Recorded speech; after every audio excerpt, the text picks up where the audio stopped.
Hello, everybody. Welcome to this episode of Cobra Island, where today we are starting a brand new series, a brand new episode here on Cobra Island, and I'm proud to present to you is the reviews of the cartoons.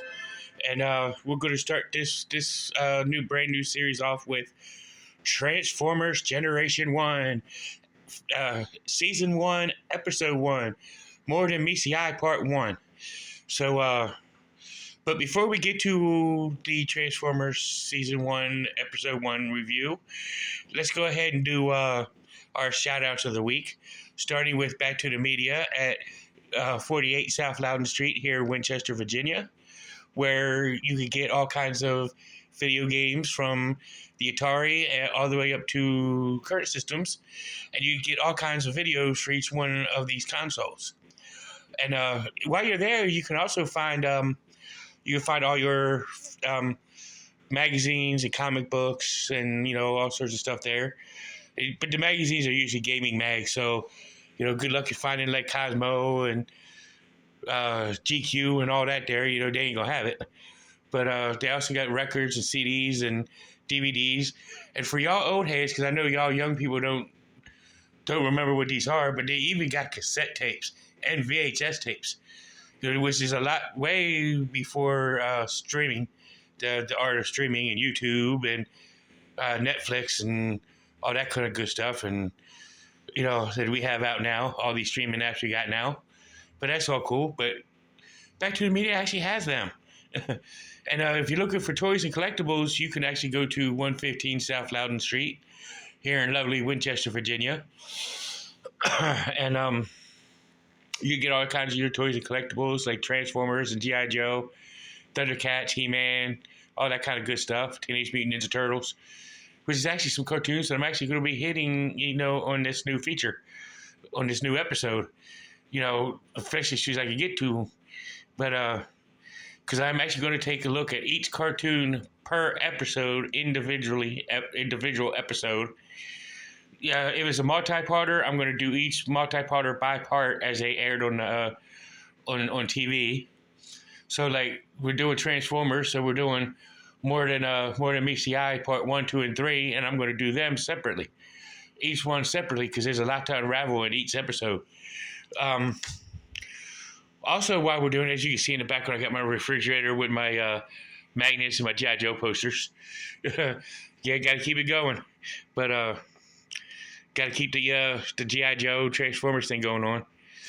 As you can tell, I've got my Transformer magnets. It's my Autobot, and then I've got my Decepticon over on the other side. But got to keep the Transformers and G.I. Joe thing going. But I'm sorry I do smoke, y'all, but I'm going to get that at the camera shot. Because I don't want y'all young people, this is my PSA. This is my first and probably only PSA. But, don't smoke, kids. It's not good for you. It's bad for your health. And you're hearing that from a smoker. So, and I've got some health problems to prove for it. But that's all beside the point. That's my PSA. Say no to cigarette smoke, young people. But this is not about a PSA, but this is about Transformers. Episode 1. And, but like I said, our shout-outs go into the comic book section at 80 Weems Lane, where you can get all, and I do mean all, your comic book needs from Marvel to DC to IDW and all points in between. And you can check them out and get all your comic book needs there. And then you could also go to Tropical Island if you're looking for some good, and I do mean good, Jamaican food. I mean, I swear to it, it's good Jamaican food. But you can see Lloyd and his wonderful crew at Tropical Islands on Piccadilly Street, right across the street from the library, and get all your Jamaican food. Needs met there, good conversation, some good Jamaican music in the background. So go ahead and check it out. Ain't nothing like good island food with some good island music playing in the back. It's just what a good conversation from Lloyd and his crew. And so definitely check them out if you're in the Winchester area. Some good Jamaican eats. But if you're looking for a bank, may I suggest Bank of Clark or United Bank, which are both good banks. I've been a member of both for a while, like I've said hundreds of times before. But well, not really hundreds, but close to it. I know I probably said it for Becca Clark for years, but for about since 2018. So I've been on YouTube since 2017. I can't believe it's been almost 7 years. Wow. Thank you all for a wonderful ride. But back to the shout outs of the week. So I had to lower my phone. My arm's getting tired. But if you're looking for, being that Cobra Island is a proud supporter of mental health awareness, if you're looking for somewhere to get some help, may I suggest going to Healing Grace Counseling Services on 133 West Boscawen Street. 133 West Boscawen Street, Suite number 10, at Healing Grace Counseling Services, which is owned and operated by our very own guest host from New Year's Day, Robert C. Brown. So go ahead and check him out and see what he has to offer. If he doesn't have what you're looking for, may I suggest going to Northwestern Community Services and checking out what they have, because they got pretty much needs, a means to the ends for what you're ailing with. So go ahead and check them out. I encourage it. And while you're in the area, may I suggest going to State Farm, and like a good neighbor, State Farm is there. If you need any kind of like homeowners insurance, renters insurance, and things of that nature, so go ahead and check them out. It's a very good place to go to. And if you're looking for a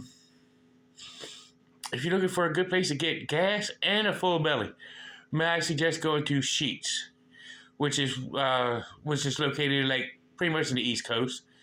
I'm not sure if it's anywhere out west or whatnot, but for those of y'all on the East Coast, at least from Maryland down to at least the Carolinas, I would say go down to Sheetz. Definitely check them out. So the Mid-Atlantic area. So definitely check out Sheetz. You can get your gas tank full and get some of their made-to-order food and get your belly full at the same time. So go ahead and check them out. Why the Sheetz not? Okay, so on to our topic of today's review. Transformers Season 1, Episode 1, More Than Meets the Eye, Part 1. So I suggest everybody, if you haven't seen the Transformers cartoon from Generation 1 from the 80s, I suggest you watch it. Because this is how the whole Transformers universe exploded onto the scene in 1984. Or 1983 it was, something like that, either 83 or 84. And I never noticed it as a kid, but I did notice it as an adult. A lot of the voice characters, like Prowl, has the same voice as, is voiced by the same guy that voiced Duke. Optimus Prime, actually, who is always known as Peter Cullen. Those of us that, and even the dumbest of all dumbest people knows Peter Cullen voices Optimus Prime. But he actually voices Airborne in G.I. Joe. Everybody knows Starscream and Cobra Commander is voiced by Chris Latta, God bless his soul. But everybody knows that Starscream and Cobra Commander is voiced by the same guy. I mean, you can't help but tell that right away. Even as a kid, you couldn't help but tell that. Because the first time I heard Cobra Commander's voice and then I heard Starscream's voice, I was like, hey, that's the same dude. But, sorry about that. But like I said, in that whole episode, basically run down, it was a very good episode for the first one because they did a lot of introductions. Of course, you had to meet a whole lot of Transformers. You had to, meaning you had to meet, you had to get a whole army of Decepticons, a whole army of Autobots. Of course, it's obvious you can't have a faction without a leader. So you got to meet both Optimus Prime and Megatron. And you got to meet characters like for the Autobots, you got to meet like Bumblebee, Wheeljack, Jazz, Trailbreaker, Hound,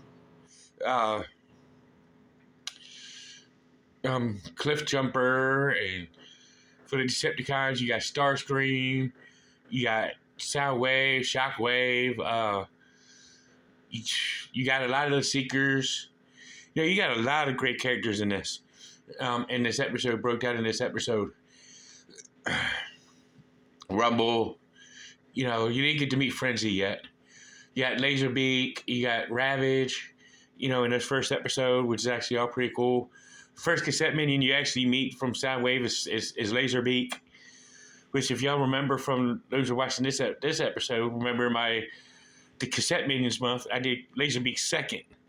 Because the first minion is actually Laserbeak that you meet, and not Ravage. But, you know, it's pretty cool. You know, in this episode, it shows how there's, you know, on Cybertron, like 4 million years in the past, according from 1984. You know, the Decepticons are keeping an eye out for the Autobots. The Autobots are trying to find energy. Megatron wants to build the ultimate weapon to destroy the Autobots, and you know, the Autobots wants peace through, you know, peaceful means, and then you got the Decepticons that was peace through tyranny and all this good stuff, and everything that's going on. So it's a really good episode. Then they show Optimus Prime, you know, heading off to go into, because the first two Autobots you meet is Bumblebee and Wheeljack. And ironically, back in April, I did a review of the Bumblebee's origin, Bumblebee figure where he turns into his hovercraft mode that he was on Cybertron in episode 1 of Transformers. You know, which is a cool figure. I love that figure. You know, I just got to get the Bumblebee to transform into the Beetle. You know, but that's coming. That's coming. It's going to take some time, but it's coming. But you know, you got to see that. You got to see them all travel to Earth while in space. You know, the Decepticons hijack the Autobot ship, and a fight ensues on the ship, and they get hit when they spiral into the G-forces, dragging them to Earth, and they crash land into a volcano, which eventually becomes Autobot headquarters. You know, and in prehistoric Earth, and they wake up 4 million years later in 1984 due to the volcano erupting, and actually face the Decepticons, and they almost got away with leaving the Autobots distracted by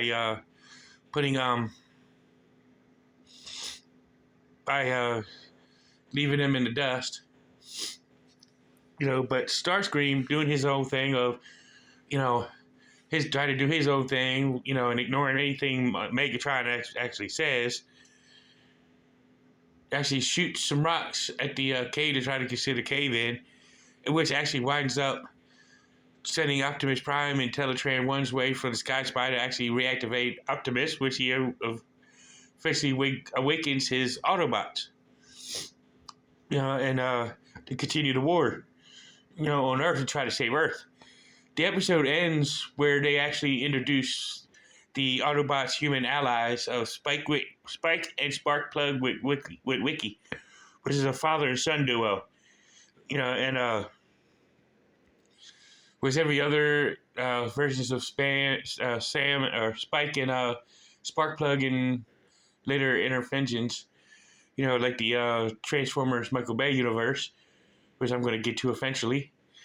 But it was pretty, you know, it was pretty cool, pretty on the spot, you know, and it was actually a good episode. You know, but like I was saying with Sparkplug and Sam or Spike, these are Spike and Sparkplug that I remember that I grew up on. So these are my first Spike and Sparkplug. Well, I know a lot of people's first on Spike and Sparkplug's introduction is off of Transformers from 2007 with Sam and his dad, Sam with Wiki and his dad, you know, and whatnot. That's their first impression. But all in all, this is a good episode. I rank it as one of my top 10 episodes. You know, actually the whole trilogy of More Than Meets the Eye, parts 1, 2, and 3, is actually qualified as the same spot in the same location because you're really meeting Transformers for the first time.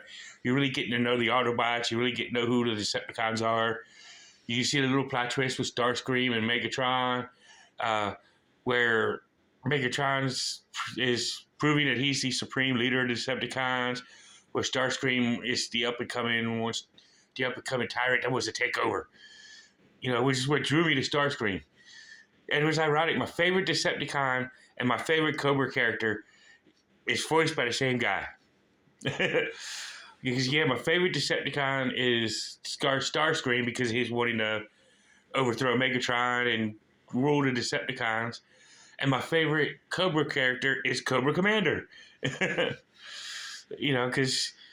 Cobra Commander, because his harebrained schemes that actually make sense, but where his greed and lust for power takes over, and does that. But that's all I can say about that one. So, but this is a good top tier episode. One of my favorites, one of the best. But tune in as we continue this series. I hope y'all like it. It's this episode. We'll get ready to see you next Monday for More Than BCI, part numero dos. That's right, y'all. Numero dos. But number 2 for y'all English people that can't speak Spanish. But part 2 of More Than BCI is next Monday. I hope y'all like this episode. I hope y'all like this series. See y'all in the next one. Peace.